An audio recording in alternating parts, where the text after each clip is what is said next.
For our final award today, the Clyde v. Bartlett Distinguished Service Award.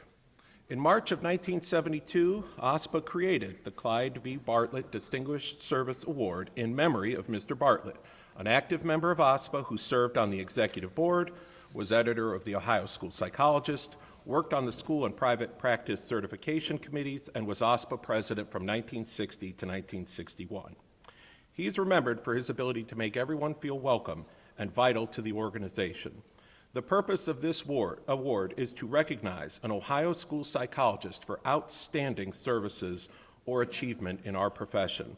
The criteria for selection include significant contributions to the growth and development of the profession, outstanding service to the community in the area of mental health, and the personal qualities thought to be desirable in this profession. Recipients of this award include the leading lights of Ohio school psychology, legendary figures such as Homer Bradshaw, Peter Gross, Pauline Alexander, Ray Horn, Alex Thomas, Kathy Kelsrow, Nadine Block, Michael Curtis, Jack Naglieri, Kathy McNamara, Mike Forcade, Antoinette Miranda, and many more. To introduce this year's distinguished recipient, we are calling forward his lead nominator, Dr. Amity Noltemeyer, a former OSPA president and a leading light in Ohio school psychology herself.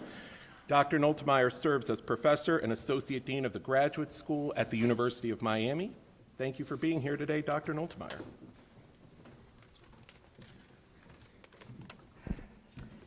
Hello.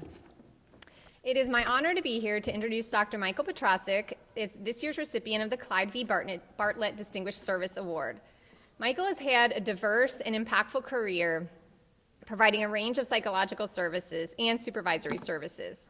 I don't know many people, well, actually I don't know any people, who can say that they served as an assistant professor, a private practice psychologist, a psychologist at an alternative high school, co-owner of a private group practice, coordinator of special services, executive director of people services. I could go on and on, that's not just it, but, and also program specialist for the school psychology and behavioral supports at the Ohio Department of Education. It was in this last role that I met Michael and was able to see the impact of his work firsthand.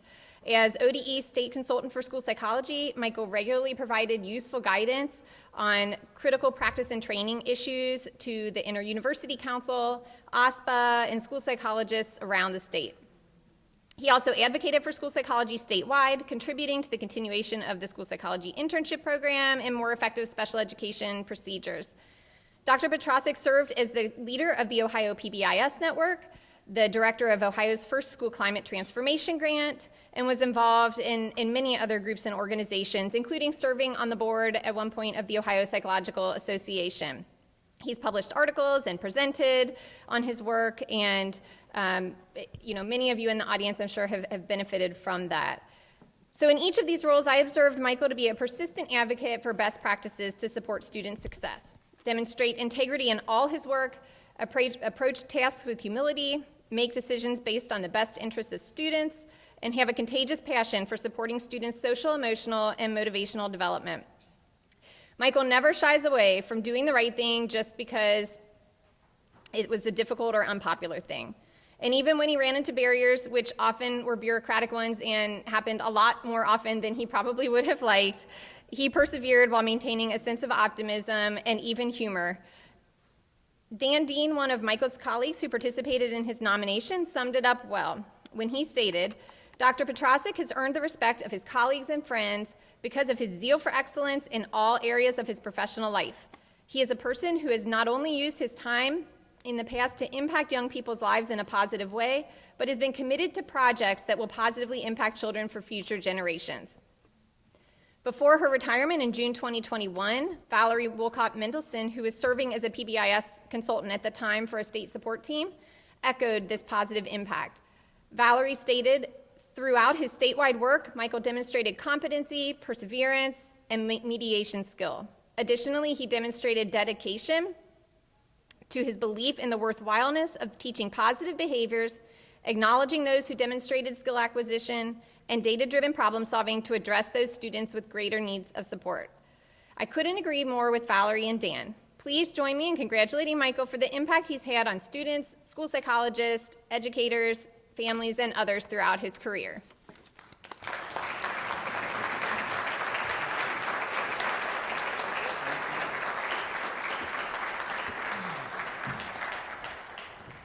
Wow, that doesn't sound like anybody I know. Thanks so much, Amity. It's humbling to be here. I'm aware that there are dozens of people in OSPA more deserving than I to be up here right now. Certainly Dr. Noltemeyer, number one on my list of such people. One thing I would say is, I didn't think I'd be up here again.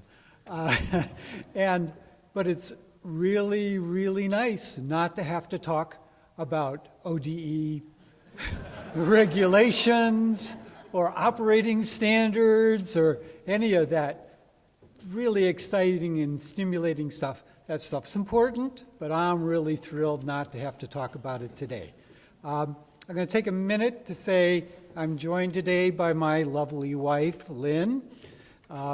Lynn has it tough.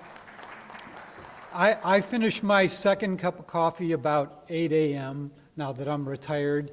Lynn gets up at 4:30 to go to the gym before she goes off to run 2 manufacturing companies. Cool. Also, I'm joined by Dr. Suzanne LeSure. You may well recognize her name. She's a past OPA president and past president of the State Board of Psychology, dearest of friends, and a former business partner. So thanks to you for being here. Thanks to all of you. You guys deal with a lot.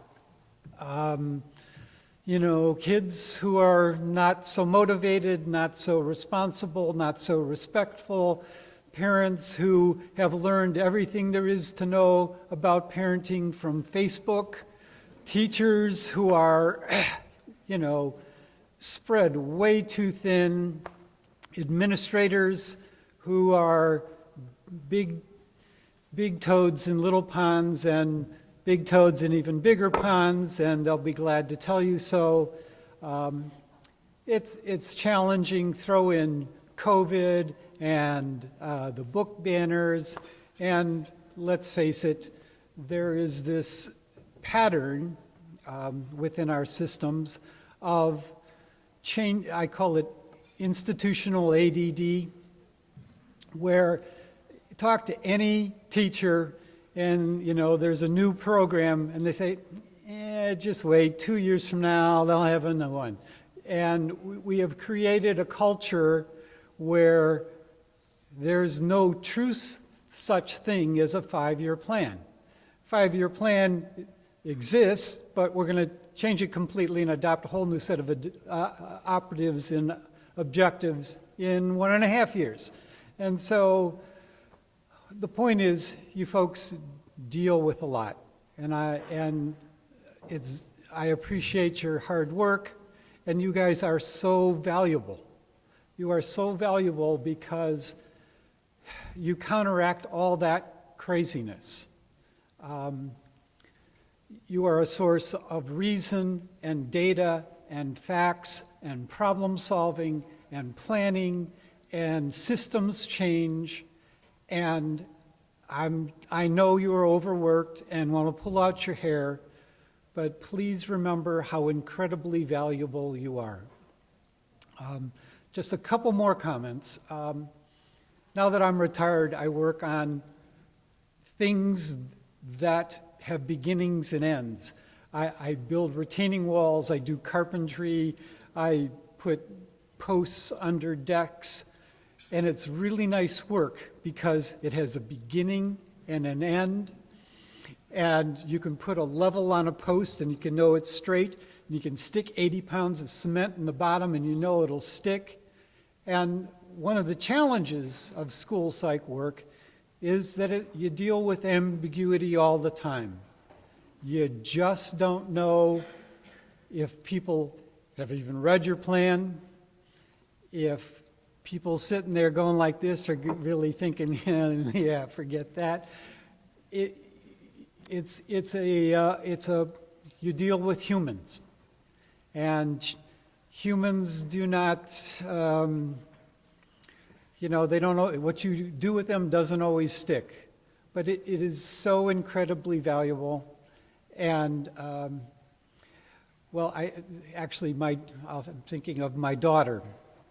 20 years ago, my daughter was in crisis and in distress and confused, and she talked to a therapist, a counselor, actually a gentleman who is in this audience today, and helped support her and helped her get on a better path. And she's a wonderful human being now. She's a emergency room physician and has 3 wonderful kids. My point is, you don't always know when what you're saying sticks. And sometimes what you said or what you do, even they don't realize it initially. But boy, you're doing something that is of such great value. You are helping to change the trajectory of human lives. And what's better than that? So in closing, I just want to say OSPA is just an amazing organization. You could tell from some of the things that Amity said, I've bounced around a little in my life. It is rare to find an organization that is cohesive and cooperative and meaningful and does true advocacy like this organization. I hope you continue to support this wonderful organization. Thank you so much.